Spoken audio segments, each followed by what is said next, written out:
Right, you're welcome back. Now, International Needs Ghana has successfully gone through an assessment by the African Council for Accreditation and Accountability.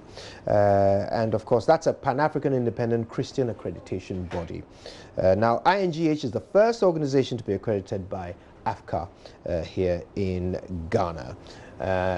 Today we're going to learn a little bit more about both organizations and why this accreditation is so important. So let's say good morning to my guests. Edmund van der Poy is the Executive Director of INGH. He's here with Emily Chengo. Emily is from AfCCA, which is African Council for Accreditation and Accountability. How nice to see you both. Thank you very much for your time. Thank you. Thank you for having us. All right, so well, let's get started. First of all, why are we now perhaps hearing about INGH? What have you been doing for the past 3 decades here in Ghana? International Needs Ghana has been at the forefront of promoting integrated community development in a number of deprived communities across 5 regions, now with OT region coming on.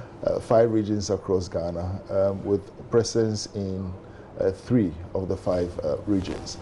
Mainly been focused on promoting child rights, education, health, gender and empowerment, and of course being a Christian organization, we are passionate about the gospel of Jesus Christ and preaching the gospel and planting churches. Okay. So why was it important for INGH to go through the AfCCA accreditation process? AfCCA accreditation enhances trust that the people, the donors, and the people on the ground that deal with the International Needs Ghana are assured that International Needs Ghana is a credible organization and that the resources that they have invested in International Needs Ghana are safe, and that the work and the promise they have given to the donors and to all the stakeholders will be upheld. So tell me, what processes did you put them through in order to accredit them? AfCCA has developed 7 standards, and those are biblical standards that are relevant for all Christian organizations and churches. And so International Needs Ghana applied and was able to show that they have put in place structures and mechanisms in each and every of the 7 standards, after which we sent in assessors, and they came out successful in that they have put these structures in place and they were able to be given an accreditation. Wonderful. So what does it mean to you, Edmund, now that you've got this accreditation? What does it mean to INGH? Well, for us, it is to enhance public trust in our operations. Not that we do not have trust. It has been a very credible organization that has received support over the last 35 years from reputable partners. We've been supported by the European Union, by UNICEF, UNFPA, the Australian government, and New Zealand government, and many of our friends within the International Needs Partnership. It is a worldwide partnership in 30 countries around the world. And so for us, promoting and enhancing public trust and confidence in our operations is really key.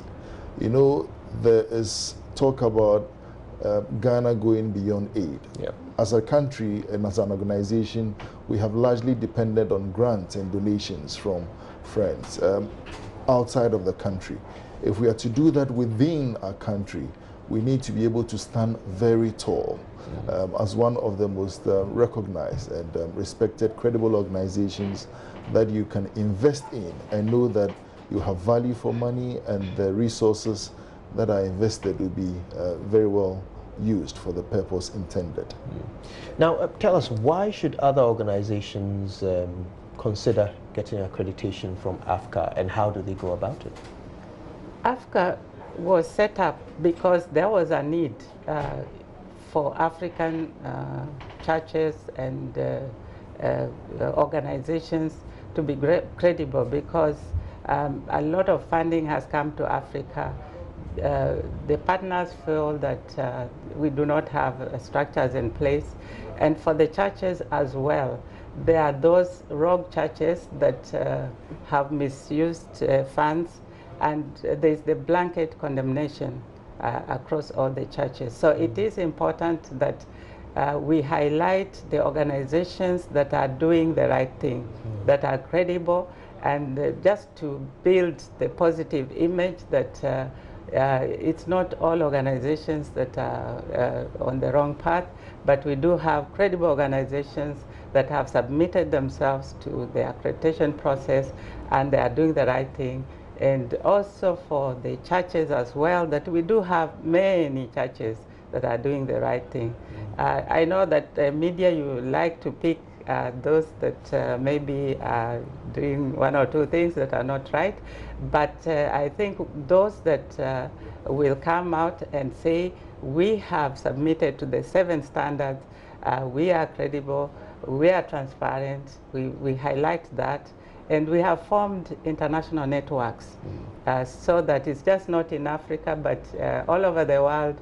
These organizations can be picked and people can know that, yes, we do have credible churches, credible organizations like International Needs Ghana.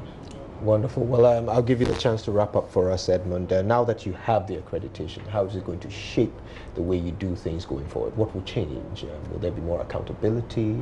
Anything structural that might be altered because you now have AfCCA accreditation?